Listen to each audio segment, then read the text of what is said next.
There we go. Live on Facebook. Who would have known? I'm going to talk about my own process and using the processes and methods that I'm always talking about, being aware of our patterns, being able to communicate when they're coming up. I just want to explain how I have been doing through a issue as it's arising. But I am going to have to wait here for people to come on. I've been actually trying to talk a little bit more for that first 30 seconds, just so when I shoot it into a story or I shoot it into something, it looks like there's something going on rather than me just waiting for people. So hello and welcome. For anybody who's first coming in here, if you wouldn't mind just shooting a hello in the comments, that would be helpful, just so I know who I'm working with. Tell me what you're working with. And yeah, so this is my weekly Thursday solo live. Sometimes we'll be doing meditation, sometimes we'll be doing talks. It'll depend on how the flow is working on my end. But yeah, please say hello if you're here. And yeah, I'd like to talk about something I am going through right now and how these processes that I'm talking about help. Yeah, I gotta wait, cause if I am to go and talk to everybody soon, then nobody's here. I'm talking to myself. Oh no. Oh no. Oh no. That'll be the advert for my live streams. Oh no. Oh no.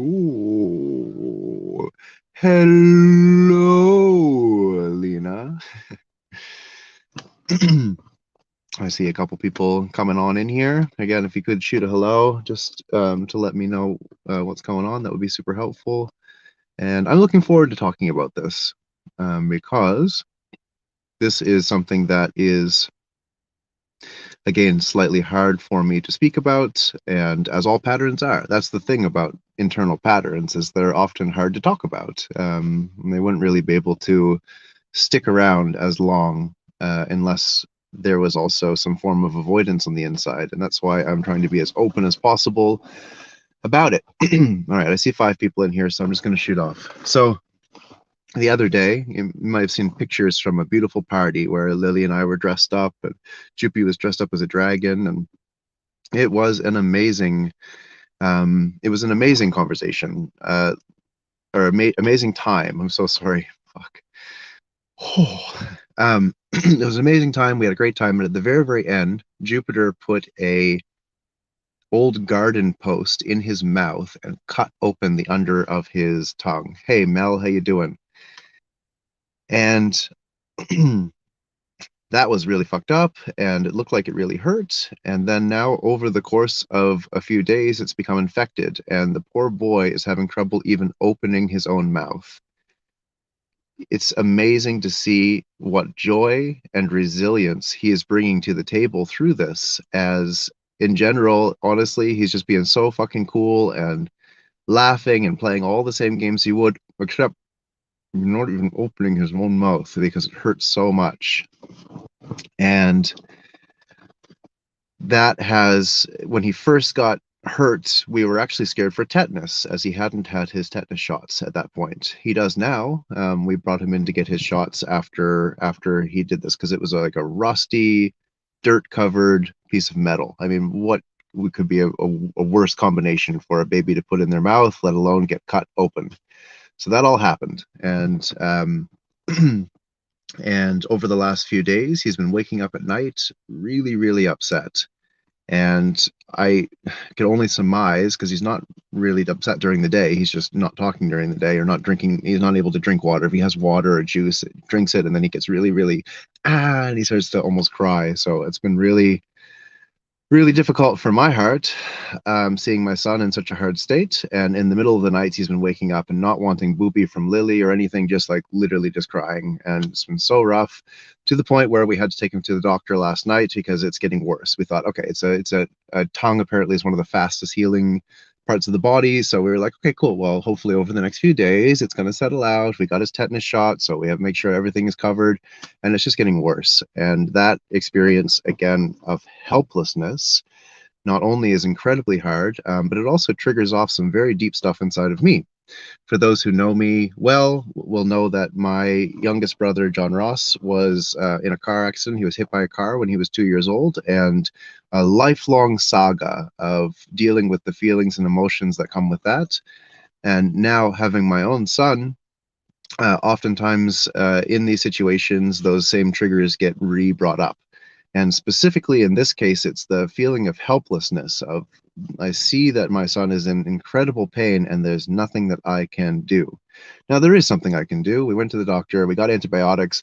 He's not accepting the antibiotics. It's not like he's like, yes, please, the medicine would be helpful, Daddy. He's literally like coughing it up and spitting it out. It's like the whole situation is so fucking hard. And I, for anybody who has a heart, I guess, but for anyone who has kids, um, seeing somebody in pain, not being able to help them, seeing them struggle, even taking the medicine for the pain, it's so fucking hard. Like the actual feeling is of utter helplessness.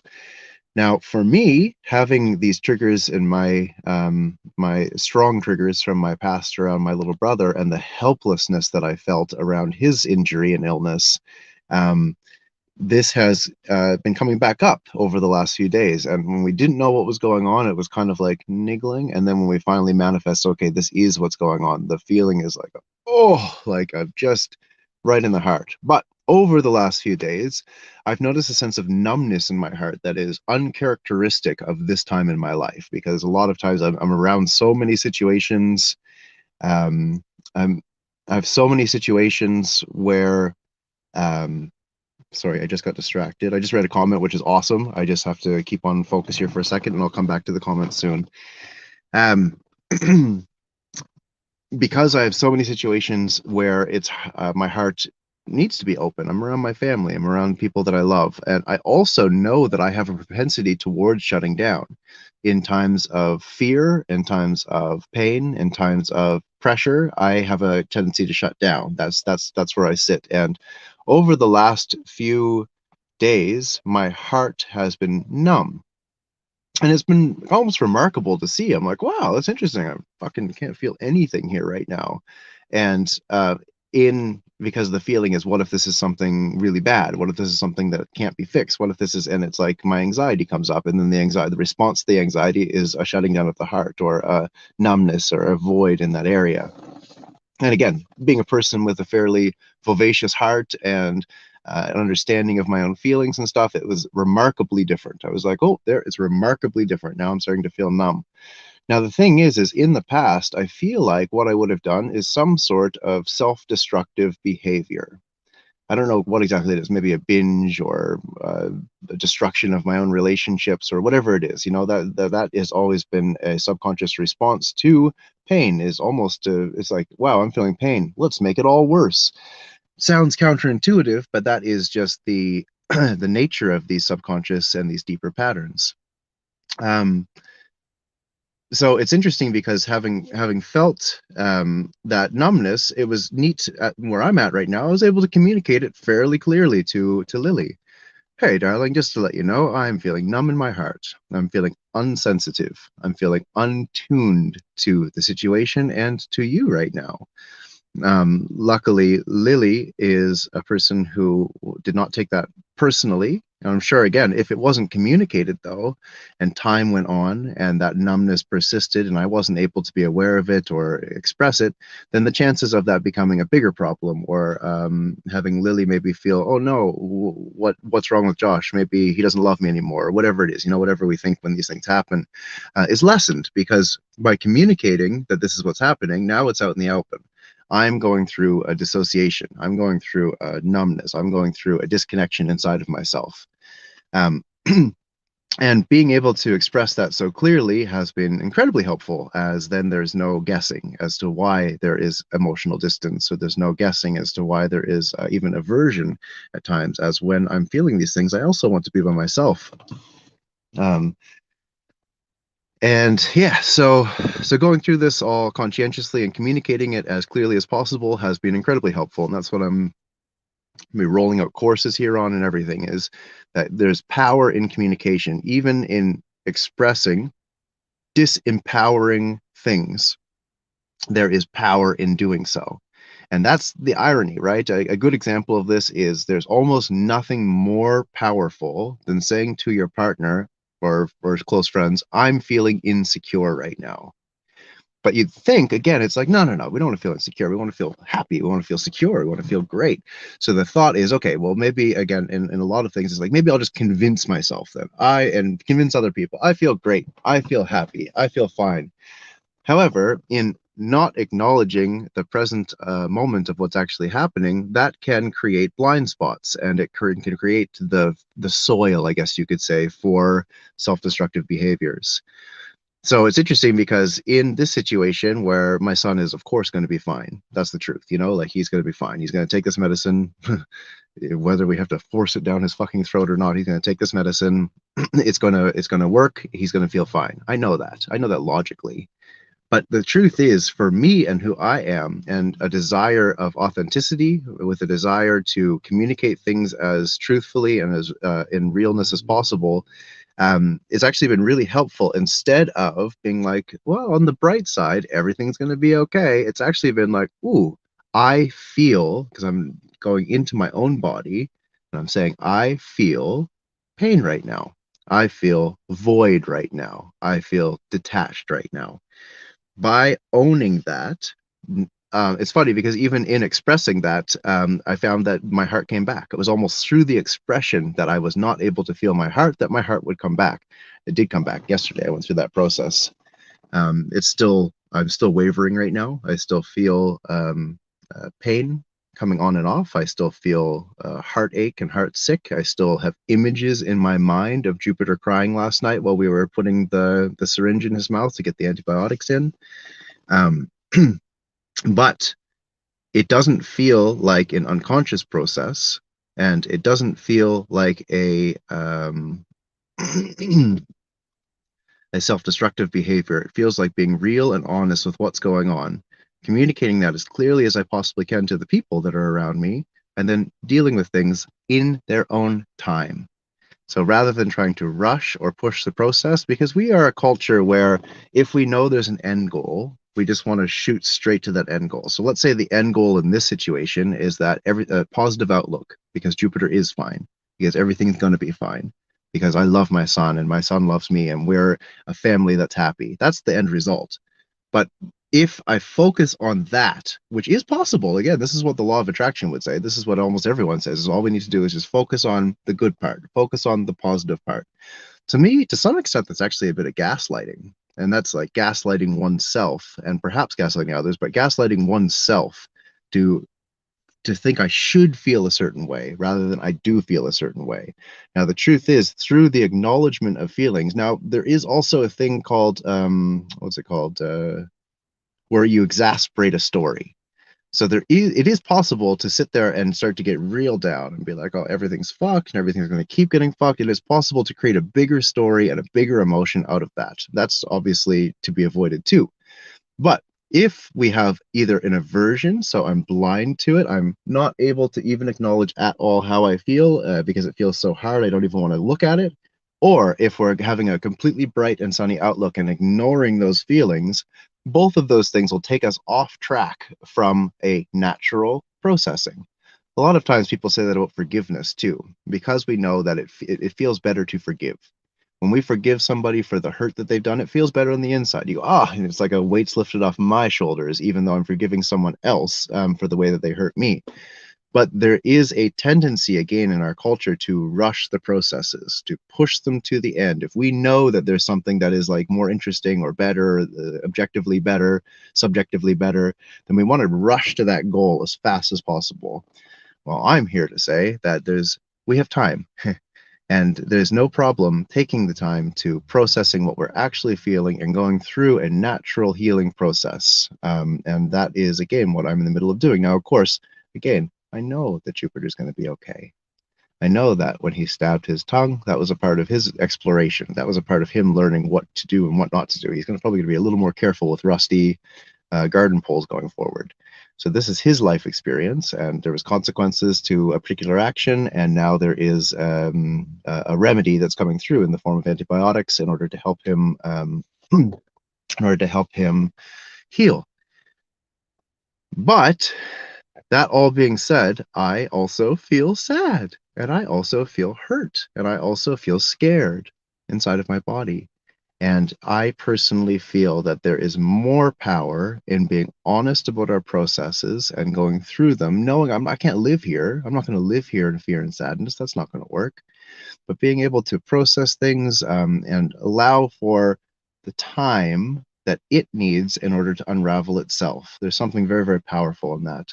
And because I'm always talking about these principles, I just wanted to lead by example and explain that that's what I'm going through right now. And again, there's idealism. There's like a feeling of like idealism. I shouldn't feel this way. I shouldn't feel anyway. Really, I should just feel happy. I should just feel proud. I should just feel appreciative that I even have a son. I should feel appreciative that I live in a world where we have medicine that we can give to our son. So there is truth to all those things. But if that narrative now dominates the natural feelings and the natural processes that are happening, then we can gaslight ourselves. The further that we gaslight ourselves, the more we stuff up our energy field. So the further we're not expressing what is true for us, the further we are repressing those aspects, and then they come out in different ways in self-destructive behavior often. So I just wanted to uh, give a little shout out to that process because I'm going through it right now, is acknowledging feelings. It's allowing them to move and to be felt through, not attaching to them or creating a bigger story, not trying to fix them and get underneath them to say, okay, well, look, well, you don't even like, I'm going to get rid of you, you pattern, you stupid emotion, get rid of you. Why would I get rid of the feeling of loving my son so much that I want him to be well? There'd be no reason to do that. Now, of course, again, if I was feeling that pain, wanting him to be well, and then hurting myself over it for months and months on end, that's a little bit different. But I'm just explaining that there is a natural process that will happen through acknowledgement of feelings. Um, and also, I just want to give like a disclaimer: there are some things that are so painful they may take years. They may take your whole lifetime. If we have a parent die, if we have a child die, if we have like loss and grief on an intense level, it doesn't mean that it's just going to process very fast and naturally in this situation, which is temporal, that I'm experiencing, that is temporary. It's not something that's permanent. Being able to be real with my feelings as they happen and go through the processes naturally, I think is a better way to go. Or it has proven over time to have, it's like short-term pain, long-term gain rather than short-term gain, which is I'm pretending this doesn't exist or I'm pretending to that everything's going to be fine, even though, or not even, I'm telling myself everything's going to be fine rather than going through the process naturally. Um, this would be short-term pain, which is, ooh, this is actual pain that I'm feeling right now. Long-term gain, I haven't repressed or stuffed any of those emotions away, so that when the time is right and the natural processes come through, we're able to do the healing. Just to come back to the comments, Mel is here or was here saying hello. Um, Lena says, seeing those we love in pain is the worst. Henry says, try different temperatures and types of water. I have water aversion too. I'm autistic. That's cool. Water actually isn't the problem for old Jupy. It's the syringe full of antibiotics that is the problem. And he has been like this with many different things. He's actually, it's kind of cool. He's very conscientious about what he ingests. I hope that that turns into something that's helpful for him in the future because uh, it's important to be mindful of what we ingest. Now, if we can only stop ingesting rusty, dirty metal poles, so that'll be hopefully, again, a lesson that may have been learned through this process. And Lena says, I love this. This is so my jam. And that's because Lena's one of my best friends. We went through a lot of the New Age teachings around positive thinking and around manifesting. And in those teachings, they tell you you had better focus on the right thing. If your mind slips and you start to worry and you start to feel sad or scared or anything like that, you're going to manifest even worse things. Kind of like a threat, isn't it? And when we feel threatened, do you feel like our nervous system will relax so that we could, for example, process our emotions? No. So a lot of these teachings on the law of attraction and positive thinking and that sort of stuff, when they're saying like you better feel fucking good. If you don't feel good, if you're not in bliss, motherfucker, you're not even spiritual, you cunt. Um, they don't say it like that, but kind of. But the idea is that when these gaslighty teachings come up, what happens is that that simple moment, which may only take 5 minutes, again, it might be years if it's something that's real and the grief is heavy, but in a lot of situations, acknowledging feelings is not something that has to last forever either.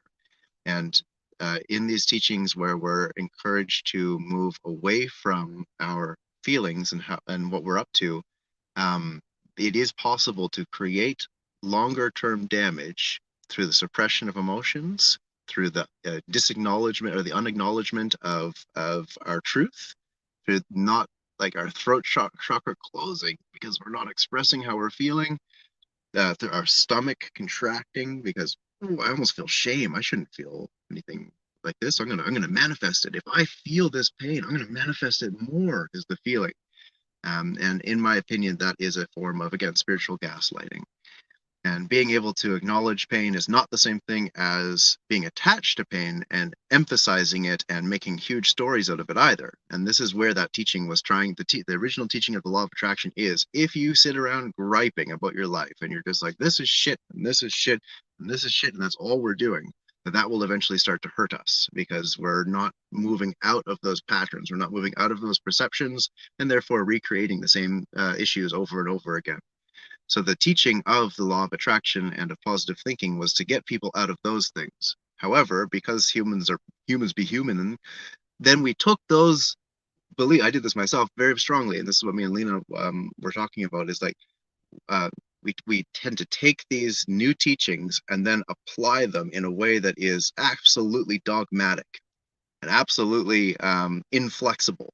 And then in applying them like that, then we've created a whole new matrix to work through, a whole new story and a whole new patterning that will encourage a whole new patterning that will encourage suppression and repression and an inability to be authentic and honest with oneself. So those teachings as may have come as a solution to a very cynical, negative world. It may have been that I remember growing up, it's like everyone was fucking just complaining all of the time.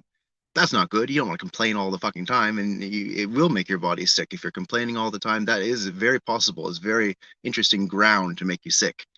However, if then we take new teachings about being positive and about the fact that we're manifesting our experience, we take those teachings and then create a dogma out of them. In other words, that you can't feel anything bad, you can't feel anything, then we actually cut off the natural grieving process that our body tries to do. Our body is smart. We need to give it some credit here. Being sensitized to our body, being careful of our mind, not to make up bigger stories out of things, but being sensitive to our body at the same time, we'll process things. Things will process themselves through authenticity, through being honest, through being real with our process. It may lead, for example, as we were talking about forgiveness earlier, that trying to shoot to the very end goal of forgiveness is a terrible plan because the grief, the everything that comes up when someone has hurt us, the resentment, the pain, if we don't deal with those things and shoot straight to forgiveness, then what's going to happen is all of those other emotions that we just jumped over are going to still sit in our body unacknowledged and unprocessed, and they will manifest subconsciously. That will manifest. So when we talk about manifestation, unprocessed emotions and repressed emotions and perceptions will manifest. They'll manifest our subconscious fucking things up in our life, and self-destructive behaviors um, and potentially burning bridges where we shouldn't and all that kind of stuff. So just keeping in our heart and in our mind that if we repress things, if we indulge things, so if we repress things and if we indulge things, both of those things will eventually fuck us. And by indulging things, in other words, by making them into even bigger stories, that can really fuck up a person's life. It can create a spiral that turns into all kinds of fucked up stuff. But that also, by repressing things, by using spiritual belief systems as overlays, by not being able to just simply say, I feel insecure, because that's a really hard thing for a lot of people to say. I feel insecure. I feel scared. By being able to say those things, it sounds like that would be disempowering, but actually that is one of the most empowering things that we can do. And I want to give a test. I see there's a few people watching here still. Next time you do feel insecure, let's say in a relationship setting or at a friendship, a close friendship setting, Try instead, like, and we feel that feeling of like almost getting defensive because we feel that feeling of fuck, I almost feel defensive. And this person's annoying me and all these things. And if the truth is that we're actually just feeling insecure on the deep, deep, try saying that. Imagine if anybody in this world said that to you. Imagine if let's go into it. Let's do a meditation. Let's think about either our partners, our close family member, or a close friend. We're gonna get in. Just choose one person that really means a lot to you. Now imagine a fight just started and you can feel tension building, and there's a pattern that we have with that person where things start to escalate. In that feeling, imagine now this person says to you, the truth is, I know that I'm getting grumpy. I know that I'm being mean, but the truth is, I'm feeling insecure right now. I'm feeling very insecure. And I can actually feel this sensation in my heart and I can feel it in my stomach. So my heart and my stomach hurt and I'm feeling insecure. What the fuck are you going to say to them? Fuck you. There's no space for it. There's no room to have an aggressive reaction to a person saying that. Now, don't get me wrong, if we're in our deepest triggers, we might react to it. But I'm just saying that if you look at that objectively, if a person is able to just say, I'm feeling insecure, it is a powerful position. Or in this case with my son, I'm feeling scared. There's nothing wrong with saying those things. Of course, there's also, I'm feeling angry, I'm feeling happy, I'm feeling um, inventive. There's many different feelings. It's not about only focusing on the negative either, but keeping in mind that to say something that would be negative but is truly honest for a person in the moment can be incredibly powerful and incredibly healing. And by communicating to somebody, I'm feeling insecure, they know where you're at, rather than, yeah, well, fuck you, and all these things that we start to say when we get upset. Then the other person's like, well, this guy's a fucking asshole, so fuck him. Like, actually, fuck you too. No, well, fuck you. Like the whole thing, it doesn't have to always say fuck, but there's that whole energy can get bigger and bigger and bigger. It's possible to dispel energy by saying, I feel insecure. I feel resentful. I can feel resentment in my heart right now. I feel jealous. Man, jealous and insecurity is pretty close, but let's do that same thing right now. Imagine our partner, a beautiful man or woman comes and starts to flirt with our partner. So it's either the feeling of there's a feeling of jealousy and insecurity. What if that person's better than me? What if my partner likes that person more than me? Now imagine that feeling crops up. What do we do? Well, we're probably going to act out. Maybe set up a test. We'll be like, you know what? Do you really love me? I'll set up this test so you can prove it. Those subconscious patterns relative to the ability to say, whoa, I'm feeling jealous right now. That very beautiful person was looking at you in a way. And I actually looked at my own self and thought, I don't know if I even compare to that person. That sounds crazy because if we were to say that, then it's like almost like maybe our worst fears will come true as we've said it out loud. But imagine a truly soulful, loving partnership where when you said that, the person said, oh my goodness, that's so interesting you would say that. That wasn't how I was feeling at all. I love you.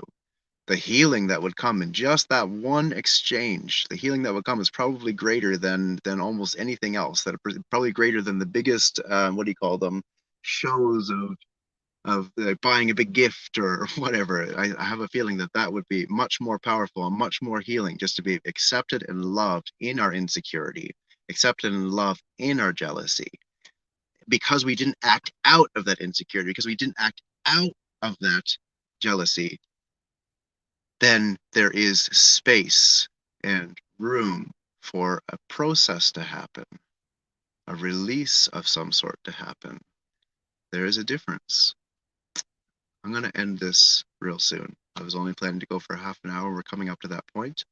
I am just going to put it out there that if anybody would like to leave a comment, either expressing your situation or asking a question, I could probably go for another half hour. So this will be up to you guys over the next 30 to 45 seconds. Lena, again, my close friend who I've been through a lot of these spiritual teachings that end up maybe unconsciously gaslighting people and ourselves around we should just be positive, we should just be thankful, we should just be grateful, whatever the fucking thing is. Being and then being, I'm just going to go through the whole thing again just because it means so much to me. And then in trying to take on a spiritual philosophy, not being real, not being authentic with oneself, and then creating suppression and ultimately like bigger issues that we couldn't have ever even thought would come up because of that.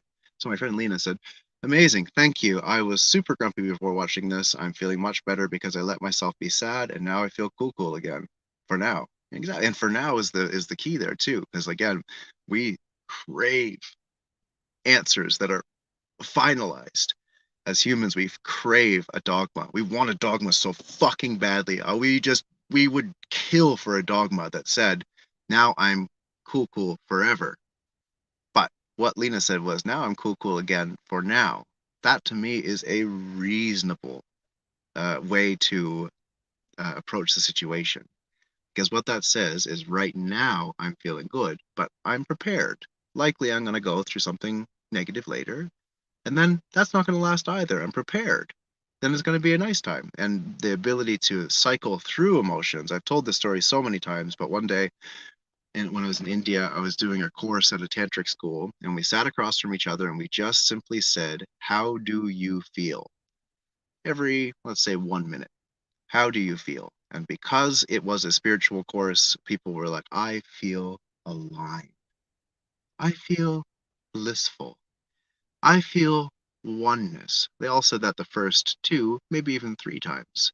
But if you just sit with a person and you're actually present with each other and you keep on asking that question, at some point people start to say, "I feel a little bit unnerved. I feel scared. I feel angry." And then if you keep on asking the question, you'll find it's a wave. "I feel peaceful. Yeah, I feel good." And the point of that story is that our emotions are always moving. So we can't just find one final emotion, whether that's negative, which people used to do in the past, just sit there fucking hurting ourselves in that negativity and in that pain, or positive, where we're thinking, again, I'm connected to God and therefore I'm blissful. Well, finding God is never enough. That can't be the end of a person's journey, as much as we would like that. So the point of that is that there are no finalized states of consciousness. There's never a time where it's like, I shouldn't say never, just because again, that is me doing the same thing. It's very unlikely that a person is going to feel a positive, connected emotion and then they'll feel that forever, because honestly it'd be fucking psychopathic, really. Like, what if your mom dies or something? Like, "Well, I know that she's in a good place now, so everything's fine." It's like, what about your body, man? Your body remembers when you were sucking on your mommy's teats. Like, our bodies, they keep the score, as they say. And so being able to recognize that moments of grief and moments of pain and moments of discomfort are incredibly valuable. I think it would be a really weird life if we chose to only feel beautiful things and never felt anything else. I think it would be a dull life, really. It sounds good, but I'm telling you, that would be a hollow surface, or a surface, sorry, over a hollow person. And again, it's important to say, if a person is constantly negative, constantly down on themselves, and constantly in a bad place, that's not it either. So it's like, yeah, be authentic. It's like, well, I authentically have felt like shit for the last 30 years. There must be a way to shake that perception up too. But the point is that there's no end consciousness, there's no end perception, there's no end emotion. We're in process. We're living a life where we're experiencing things, and the experience that come with those highs and those lows are insurmountably important. So just keeping that in mind, and thank you so much for watching. Really appreciate. I was going to wrap up about 10 minutes ago, and then viewers started to go up, and that led me to repeating a lot of the same stuff. So thank you for those who are sticking around as well, Lena. And thank you very much for everybody coming. Feel free to post something in the comments. And remember that if anyone ever wants to come on with me and process something live, or do a little bit of a live pass with another person, I'm always open to that. Thank you for watching. Our Patreon and Humanitix link is in the comments. It would be appreciated if this was helpful to you, or if you have extra resources that you could click on that, but no rush. See you soon.